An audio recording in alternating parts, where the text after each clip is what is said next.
Welcome to the Deep Dive. We're the place where we really plunge into the biggest stories, those electrifying events, and, the surprising twists behind major sports. Exactly. It's never just about the final score, is it? Not at all. It's the drama, the human element, the passion, those moments that make something a true global spectacle. And that's definitely what we're tackling today. Absolutely. Today, we are taking a full deep dive into the Ryder Cup 2025. It promises to be, well, exactly that kind of spectacle. Mark your calendars, September 26th to 28th. At Bethpage Black, legendary course on Long Island, New York. Right. And our mission today is pretty straightforward. Unpack everything you need to know. The teams, the players, the unique setting. Which is very unique at Bethpage. Definitely. Plus the buzz, the stories behind the scenes, and what makes this match play competition just so compelling, even if you're not a hardcore golf fan. Yeah, and you're right. It's not just another golf tournament. This is the 47th Ryder Cup. And it's only the second time it's been held in, a major U.S. urban area. That adds a whole different vibe, doesn't it? Intensity, accessibility. Totally. And for anyone less familiar, remember, match play is head-to-head. You win holes, not just count total strokes. So every single hole feels huge. High stakes on every green. Exactly. We've got Team USA versus Team Europe, 12 players each side, battling it out over 28 matches. So that's foursomes. Yeah. Alternate shot, right? Then a 4-ball, where each player plays their own ball. Best score counts for the team on that hole. And then the big one, singles matches on Sunday. A classic one-on-one showdowns. Yeah. And the big storyline here, Europe are the defending champions. But, and it's a big but, they haven't won an away Ryder Cup since 2012. Wow, over a decade. Yeah. Rory McIlroy himself called it a big mountain to climb. And that's not just talk. That sets a huge psychological stage for them. Big mountain, you said. Okay. So the stage is set. Intense competition, global scale. Let's get into the contenders, the teams themselves. Sounds good. 2 powerhouse squads.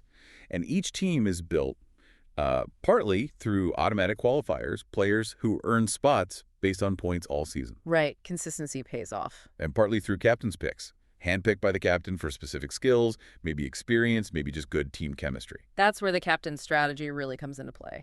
Let's kick off with Team Europe. They're defending the title. Captain is Luke Donald from England. And it's an impressive roster, no doubt. You look down the list. You've got Rory McIlroy, Northern Ireland, automatic qualifier, major winner, current world #1. Hard to argue with that. The anchor, really. But he's the one openly saying Europe are underdogs away from home. Yeah. Talking about that big mountain. Is that genuine worry, do you think? Or maybe managing expectations? Could be a bit of both, right? Acknowledging the challenge, maybe taking some pressure off, especially with that 2012 stat hanging over them. True.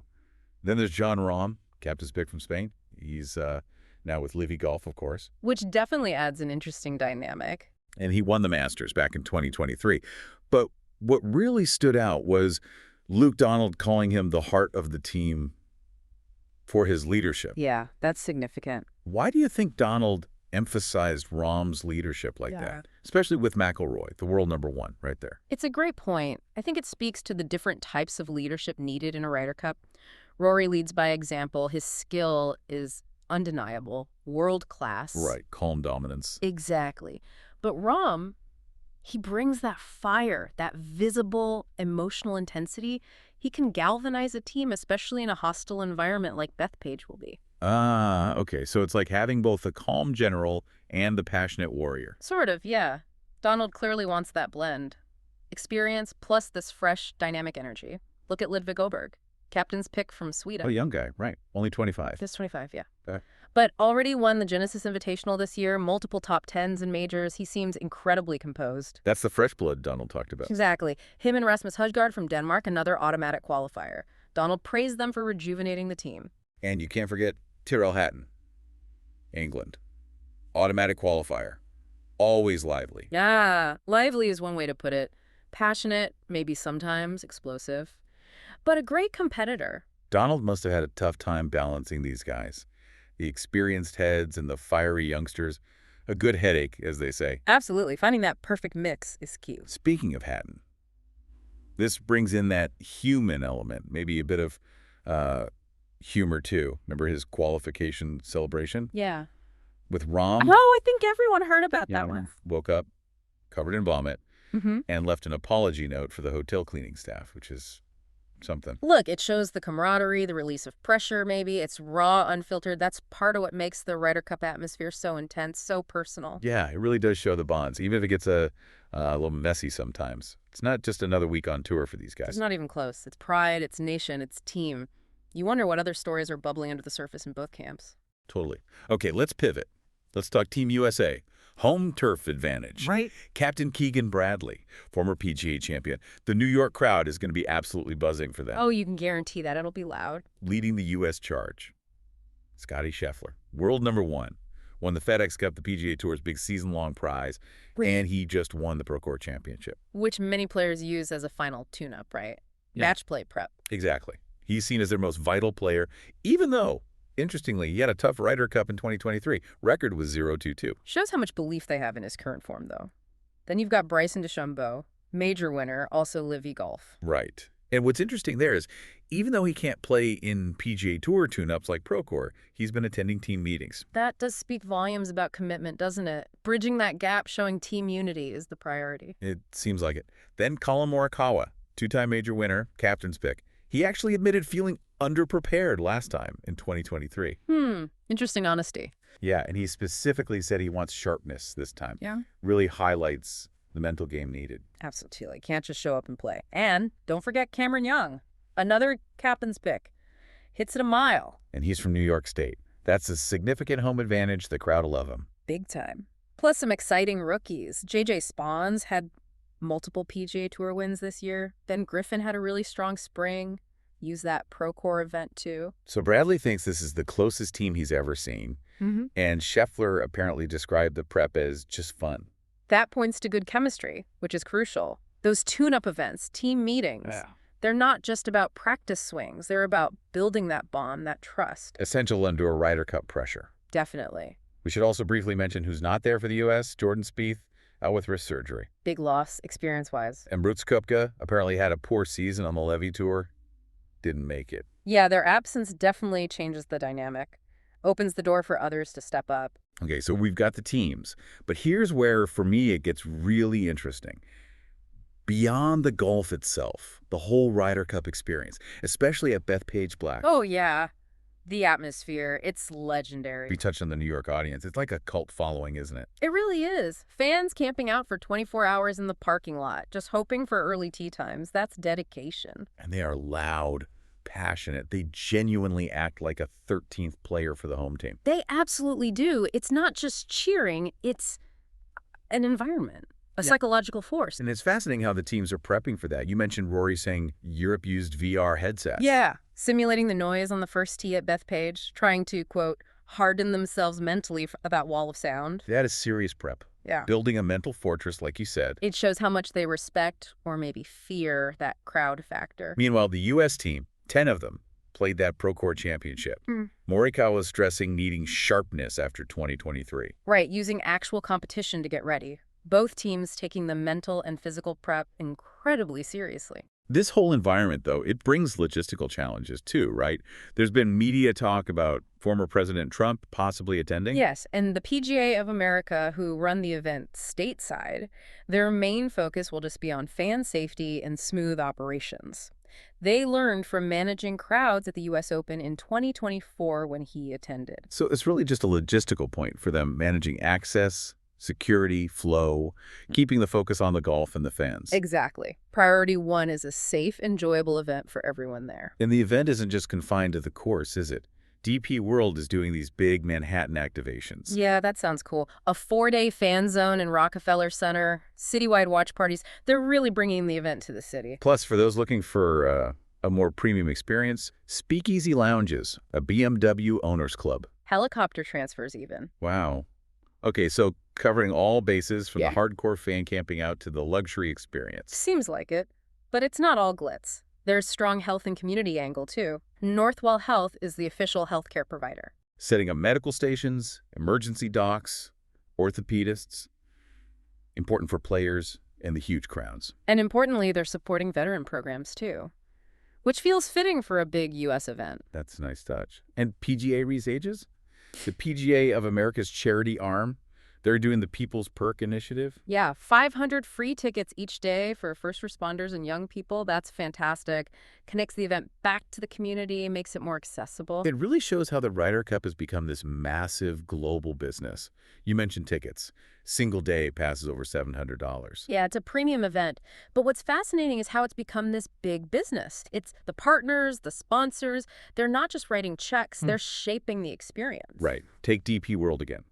Global logistics partner. Okay, Yeah. they move infrastructure equipment. That's huge, a 4-month setup apparently. Massive undertaking. But their role extends beyond that. They're organizing park and ride systems, those Manhattan fan zones. They're actually managing the fan journey. Making it seamless. And tech partners like SAP amplify that. Cloud solutions, data aggregation. Personalized fan experiences using AI. That's pretty advanced for a golf event. It really is. It makes you, the fan, feel more connected. Then you have T-Mobile sponsoring the Breakfast at Bethpage morning show. Hosted by Colin Jost from SNL and Peyton Manning. Yeah. Streaming live online. That's not just sponsorship. That's bringing in major celebrity entertainment. Widens the audience massively. Pulls in people who might not tune in just for the golf. Exactly. And Rolex, longtime partner, they're involved there too, and with documentary series. It blends luxury, storytelling, and sport. It's incredible how much entertainment is built around the core golf competition. Yeah. Like that Celebrity All-Star match on Wednesday the 24th. Right. The precursor event, 10-hole scramble, U.S. celebs versus European celebs. And the names. Eli Manning, John McEnroe, Colin Jost for the U.S. Facing off against Catherine Zeta-Jones, Pau Gasol from Europe. That's genuinely fun. It makes the whole week feel like a festival, brings in casual fans. Totally. Builds the buzz. And speaking of buzz, there's that docuseries, Tales from the Ryder Cup. 3 parts, Golf Channel Films and Sky Sports, airing in the weeks just before the event. Yeah, August 31st, September 7th, 14th. Interviews with captains, players. It gets you invested in the narratives, the rivalries, before they even tee off. Okay, so the hype is real, the stage is massive. Let's get to the bottom line. Who's actually favored to win this thing at Bethpage? What are the odds saying? Well, it's tight, as you'd expect, but interestingly, despite Europe being the defending champs, the bookmakers slightly favor Team USA. Really? Why is that? Home advantage, mainly. That seems to be the biggest factor, that Bethpage crowd effect. That 442 has the U.S. at 710, Europe at 2720, and a tie at 111. Okay, so clear but not overwhelming favorites. Pretty much. Sports Illustrated has similar numbers, USA at -130, Europe at +145. The home soil factor seems to be swaying the odds significantly. Makes sense. What about expert predictions? Any specific player forecasts? Yeah, some of the golf sites are getting into it. VPAR predicts Rahm and Hatton will be an undefeated pair for Europe. Leaning into that fiery combo. Exactly. And they see Scheffler and Russell Henley as top points scorers for the U.S. They even made some bolder calls. Like what? Like predicting Shane Lowry gets into a viral fan duel. Huh. Knowing Lowry and the Bethpage crowd, I could actually see that happening. Right. And they think the McIlroy versus Scheffler singles match will kick off Sunday afternoon. That would be epic. Wow. What about others? National Club golfer tipped Tommy Fleetwood as Europe's top scorer, odds of 112, and J.J. Spaun as the best U.S. rookie at 51. They also see a tie as a real possibility, 121 odds. So lots of different angles. These predictions just ramp up the anticipation, don't they? Waiting for the real drama. They really do. Just quickly on the schedule itself, practice rounds Tuesday, Wednesday, Thursday next week, leading into the opening ceremony Thursday evening. Got it. And the celebrity match is Wednesday morning. Bright and early, yeah. Then competition proper. Friday and Saturday are packed. 4 foursomes matches in the morning, 4 4-balls in the afternoon each day. Long days of golf. Intense days. Then Sunday, the finale, 12 singles matches. They start teeing off just after noon, around 12:02 p.m. Should wrap up with the trophy ceremony around 6 p.m. And if you can't be there in person, plenty of ways to watch her. Oh, yeah. Global coverage is huge. USA Network, NBC, and Peacock in the States. Yeah. Sky Sports Golf in the UK. Fox Sports and Kayo down in Australia. Fans worldwide are covered. Great. So, okay, let's wrap this deep dive up. It feels clear the Ryder Cup 2025 at Bethpage Black is, well, it's way more than just 28 golf matches. Absolutely. It's world-class golf, yes. But it's wrapped in that unique, raw Bethpage energy. It's about player personalities clashing and clicking, and this huge off-course spectacle. Tech, charity, celebrity, logistics. It's got everything. And the central tension remains just fascinating. Can Europe finally break that away win drought going back to 2012, especially against a slightly favored U.S. team, fired up by that intense New York crowd? It's a massive test of skill, obviously, but maybe even more so nerve and mental strength. Yeah. Every single player needs their absolute best, head and hands. Couldn't agree more. So thinking bigger picture, what does this all mean for you, the listener, and maybe for sports events generally? You look at the immersive fan stuff, the celebrity angle, the huge global partnerships, the media frenzy. Is the Ryder Cup setting a new standard? That's a great question to ponder. Is this how major sports events blend competition, entertainment, maybe even social impact on this incredibly grand stage now? It really makes you wonder, doesn't it? What's the future look like for these global sports spectacles?